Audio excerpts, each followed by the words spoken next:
আসসালামু আলাইকুম। আশা করি সবাই ভালো আছেন। আজকে আমাদের দৈনন্দিন জীবনের খুব একটি গুরুত্বপূর্ণ বিষয় নিয়ে জানবো। আসলে আমরা প্রতিনিয়তই মানুষের কথা এবং কাজ দ্বারা প্রভাবিত হই।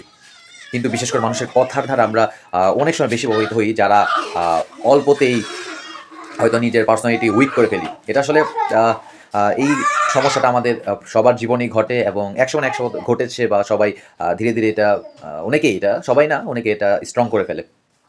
আপনি মানুষের সাথে যত মিশবেন বা যত এক্সপেরিয়েন্স করবেন, তত হচ্ছে আপনি এটার অভিজ্ঞতা অর্জন করবেন। আ উম আমি হচ্ছে আমার বয়সে এই বয়সে আমি দেশের বিভিন্ন জেলায় ভ্রমণ করেছি এবং শত, শত হাজার, হাজার মানুষের সাথে কথা বলেছি। বিভিন্ন আ আ আসলে আরো অভিজ্ঞতা অর্জনের জন্য আমার মনে হয় যে বাস্তবিক জ্ঞান অর্জন করা বেশি জরুরি। আমরা বাস্তবিক বই প্রেক্ষিতে আমরা বইয়ের মাধ্যমে অনেক কিছু জানতে পারি। কিন্তু সেগুলো যখন আমরা বাস্তবিকভাবে রিয়াল লাইফে যখন এক্সপেরিয়েন্স করি বা রিয়াল লাইফে যখন এক্সপেরিমেন্ট করি তখন হচ্ছে ওই জিনিসগুলা আমাদের জীবনের সাথে গেঁথে যায়। এবং আমাদের একটা পার্সোনালিটি বিল্ড হয়। পার্সোনালিটি তখনই বিল্ড হয় যখন আমরা বিষয়গুলো এক্সপেরিয়েন্স করি। আমরা অনেক বই পড়ি, বিভিন্ন বিষয় নিয়ে জানি। আমি একটা বই কিনেছিলাম গত ৩-৪ বছর হবে যে বইটা আপনারা দেখতে পাবেন যে 'how to win friends and influence people'. আসলে এই বইটার আমি কয়েকটা চ্যাপ্টার পড়েছিলাম। কিন্তু যখন আমি চ্যাপ্টার পড়ছিলাম তখন আমি ভাবছিলাম যে আসলে এই পড়ার দ্বারা হয়তো আমি ততটা উপকৃত হব না। কিন্তু আসলে আমি উপকৃত হইনি।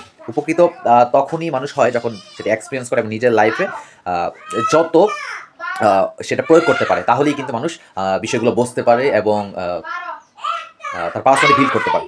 আমার কাছে মনে হয় যে পার্সোনালিটি বিল্ড তখনই হয় যখন মানুষ যত আ আ কঠিন পরিস্থিতির মধ্য দিয়ে যেতে পারে।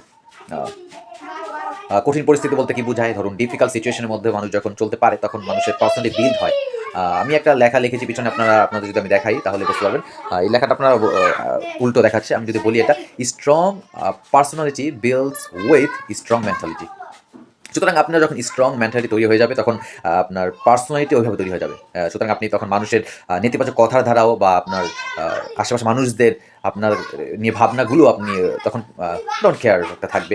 কিন্তু অবশ্যই মানুষের দেখতে হবে যে মানুষের কোন পজিটিভগুলো নিতে হবে আর নেগেটিভগুলা আউট করতে হবে। এটাই হচ্ছে মূল বিষয় যে আমাদের জীবনে প্রতিনিয়ত বিভিন্ন মানুষ আসে এবং বিভিন্ন জিনিস ঘটে।